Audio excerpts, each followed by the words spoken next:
Chapter 4, let's get into the point.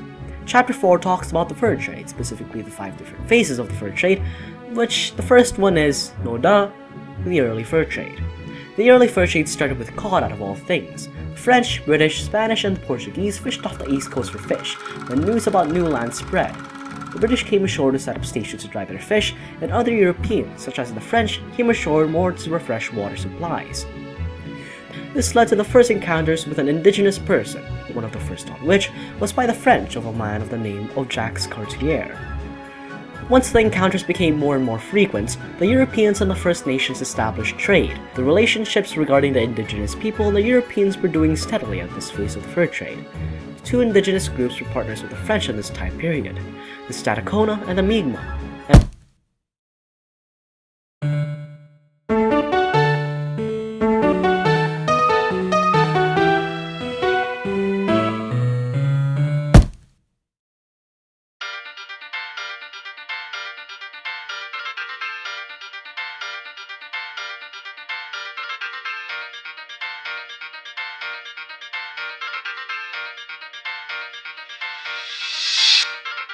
Phase 2, Expansions inland. This is completely what the title describes. The Europeans, specifically the French, expanded their territory of New France more inland. Also, the French are doing significantly well compared to the British in trading affairs. The French built shipping centers on Quebec and Montreal, the two on which is on the St. Lawrence River, giving easy access to exports to the mainland and imports to New France. After the early fur trade, more and more indigenous groups get involved in the fur trade, no duh. The main groups include the Wendat, Mi'kmaq, Innu, and the Kitchissippi-Rini. In this time period, the Wendat became the middlemen for the French and the indigenous peoples of the area. To know what a middleman is, imagine today's world. People who own grocery stores don't produce the food they sell. They buy the food from producers and sell it to you. These kinds of people connected the furs they got from the French to the First Nation peoples, hence the middle and middleman. Well, at least not after 1649. That's the year when the Haudenosaunee defeated a key France ally in the French Haudenosaunee War. I'll go over it briefly. The Haudenosaunee gained support from the Dutch and the British, taking out the Wendat. With the loss of the Wendat, two groups emerged to fill the middleman role. These two groups were the Cri de Bois and the Anishinaabe. You know how the majority of the French are Catholic, right? In that time period? Well, Jesuit missionaries were established among several indigenous groups in the East, and were ought to convert First Nations into Christianity.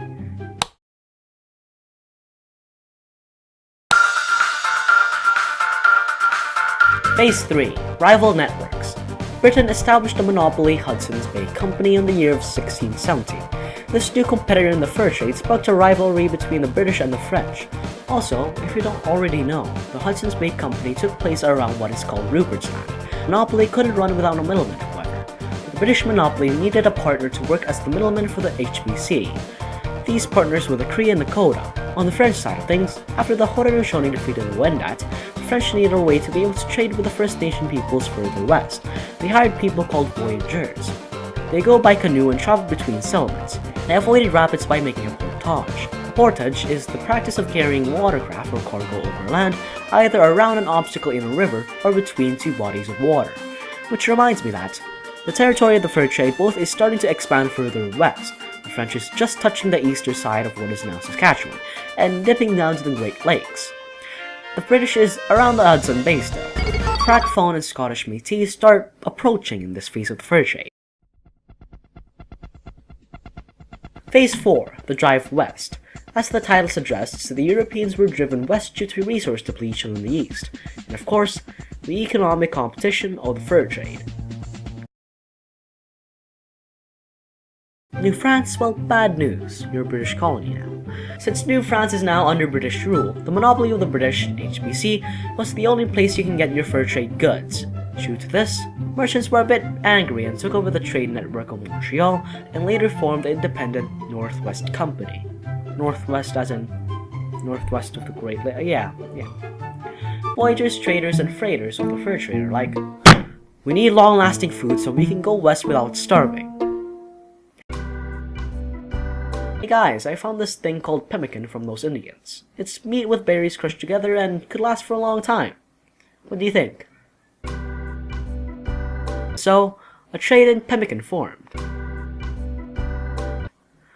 You know those Métis I talked about earlier? Well, now they have a really distinct culture and settled at Red River. They had interesting tools such as the Red River cart, a sash which could be a very flexible tool, and last but not least, European designs and embroidery. Also, you know how I said that missionaries were established in the East? Well, now they're in the West now. If you want to learn about the tools of the Métis, well then, research it yourself. Phase 5, Monopoly in the West. In this phase, the British were basically tired of the conflict between the Hudson's Bay Company and the Northwest Company, and so they said, you know what, just merge together. I'm getting sick and tired of you two, and yeah. So they did under the name of Hudson's Bay Company. You know how I mentioned the Métis last phase? Well, now they're trading with those bloody Americans now, and coupled with that, with the lost court case to stop the Métis from trading, Britain feared that America will use these economical connections to gain access of Rupert's Land, which brings me to this. The fur trades basically shriveled up. Resources were declining, furs were becoming scarce. This resulted in Britain selling parts of Rupert's Land to Canada.